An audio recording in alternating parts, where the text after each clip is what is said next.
વિચારો, એક ખાનગી ડિજિટલ કંપનીએ સોનું ખરીદવામાં મોટી મોટી મહાસત્તાઓને પણ પાછળ છોડી દીધી છે ને આશ્ચર્યજનક?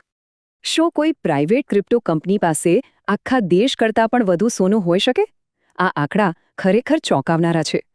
પાકિસ્તાન પાસે 65 ટન રાષ્ટ્રીય સોનું છે, જ્યારે ક્રિપ્ટો કંપની ટીથર પાસે તેનાથી બરાબર બમણું 132 ટન રિઝર્વ છે. ટીથર સ્ટેબલ કોઇન ઇસ્યુ કરે છે, જેને ડિજિટલ ડોલર કહી શકાય. તેની વેલ્યુ હંમેશા એક અમેરિકી ડોલરની બરાબર જ હોય છે. એમનો વ્યાપ તો જુઓ, અત્યારે માર્કેટમાં અંદાજે $189.5 અબજ ટીથર ટોકન સર્ક્યુલેશનમાં છે. આ આંકડો સાચે જ વિશાળ છે. નવાઈની વાત એ છે કે આટલા મોટા ડિજિટલ સામ્રાજ્યોનું હેડક્વાર્ટર ન્યૂયોર્કમાં નહીં, પણ અલ સાલ્વાડોરમાં આવેલું છે. તેમની સોનાની ખરીદીની સ્પીડ અદ્ભુત છે. ડિસેમ્બર ક્વાર્ટરમાં 27 ટન અને માર્ચ ક્વાર્ટરમાં વધુ 6 ટન સોનું ઉમેર્યું. આ સતત ખરીદીથી આજે તેમના 132 ટન ગોલ્ડ રિઝર્વની વેલ્યુ આશરે $19.8 અબજ રેકોર્ડ સ્તરે પહોંચી ગઈ છે. આ ગ્રોથ કમાલ છે. માત્ર 12 જ મહિનામાં કંપનીનું ગોલ્ડ હોલ્ડિંગ બમણું થયું અને વેલ્યુ સીધી 3 ગણી વધી ગઈ. 2025ના આંકડા પર નજર કરીએ તો ટીથરે પોલેન્ડ સિવાય દુનિયાના તમામ દેશોની સેન્ટ્રલ બેન્કો કરતાં વધુ સોનું ખરીદ્યું છે. પ્રથમ ક્વાર્ટરમાં માત્ર 4 દેશોની સેન્ટ્રલ બેન્કો જ ટીથર કરતાં વધુ સોનું ખરીદી શકી: પોલેન્ડ, ઉઝબેકિસ્તાન, કઝાકિસ્તાન અને ચીન. સરખામણી માટે ભારતની આરબીઆઈએ ગયા વર્ષે 4 ટન અને 2024માં 72.6 ટન સોનું ખરીદ્યું. ટીથરનું વોલ્યુમ ખરેખર વિશાળ છે. પણ અહીં એક મોટો ટ્વિસ્ટ છે. આટલો વિશાળ ભંડાર હોવા છતાં સોનું તેમના કુલ રિઝર્વ્સના માત્ર 10% જ છે. બાકીના 90%માં ડોલરનો દબદબો છે. એટલું જ નહીં, કંપની પાસે $7 અબજ બિટકોઇન પણ છે. છે ને અદ્ભુત? આ ઉપરાંત કંપની પોતાના ટીથર ગોલ્ડ ટોકન એટલે કે XAUTને બેક કરવા માટે અલગથી 22 ટન સોનું ધરાવે છે. એટલે કે રિઝર્વના 132 ટન અને આ 22 ટન મળીને ટીથર પાસે કુલ 154 ટન ફિઝિકલ સોનું છે. રિઝર્વ અને ટોકન બેકિંગ મળીને કુલ 154 ટન.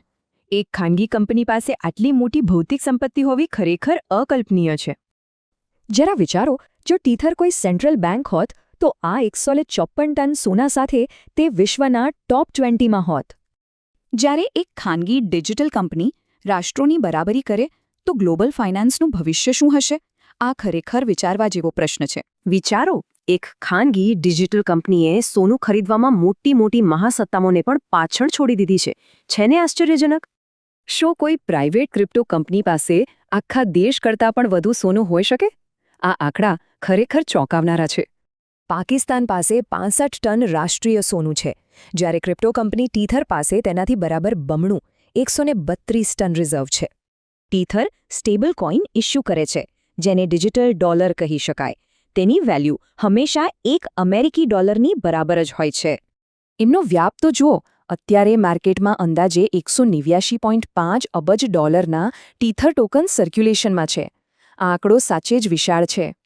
નવાઈની વાત એ છે કે આટલા મોટા ડિજિટલ સામ્રાજ્યોનું હેડક્વાર્ટર ન્યૂયોર્કમાં નહીં, પણ અલ સાલ્વાડોરમાં આવેલું છે. તેમની સોનાની ખરીદીની સ્પીડ અદ્ભુત છે.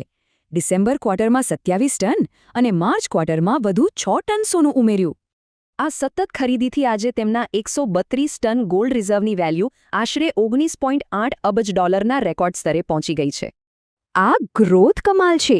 માત્ર 12 જ મહિનામાં કંપનીનું ગોલ્ડ હોલ્ડિંગ બમણું થયું અને વેલ્યુ સીધી 3 ગણી વધી ગઈ.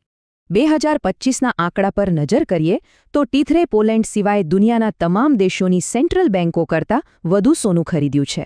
પ્રથમ ક્વાર્ટરમાં માત્ર 4 દેશોની સેન્ટ્રલ બેન્કો જ ટીથર કરતાં વધુ સોનું ખરીદી શકી: પોલેન્ડ, ઉઝબેકિસ્તાન, કઝાકિસ્તાન અને ચીન. સરખામણી માટે ભારતની આરબીઆઈએ ગયા વર્ષે 4 ટન અને 2024માં 72.6 ટન સોનું ખરીદ્યું. ટીથરનું વોલ્યુમ ખરેખર વિશાળ છે. પણ અહીં એક મોટો ટ્વિસ્ટ છે. આટલો વિશાળ ભંડાર હોવા છતાં સોનું તેમના કુલ રિઝર્વ્સના માત્ર 10% જ છે. બાકીના 90%માં ડોલરનો દબદબો છે. એટલું જ નહીં, કંપની પાસે $7 અબજ બિટકોઇન પણ છે. છે ને અદ્ભુત? આ ઉપરાંત કંપની પોતાના ટીથર ગોલ્ડ ટોકન એટલે કે XAUTને બેક કરવા માટે અલગથી 22 ટન સોનું ધરાવે છે. એટલે કે રિઝર્વના 132 ટન અને આ 22 ટન મળીને ટીથર પાસે કુલ 154 ટન ફિઝિકલ સોનું છે. રિઝર્વ અને ટોકન્ડ બેકિંગ મળીને કુલ 154 ટન. એક ખાનગી કંપની પાસે આટલી મોટી ભૌતિક સંપત્તિ હોવી ખરેખર અકલ્પનીય છે. જરા વિચારો, જો ટીથર કોઈ સેન્ટ્રલ બેંક હોત તો આ 154 ટન સોના સાથે તે વિશ્વના ટોપ 20માં હોત. જ્યારે એક ખાનગી ડિજિટલ કંપની રાષ્ટ્રોની બરાબરી કરે તો ગ્લોબલ ફાઇનાન્સનું ભવિષ્ય શું હશે? આ ખરેખર વિચારવા જેવો પ્રશ્ન છે.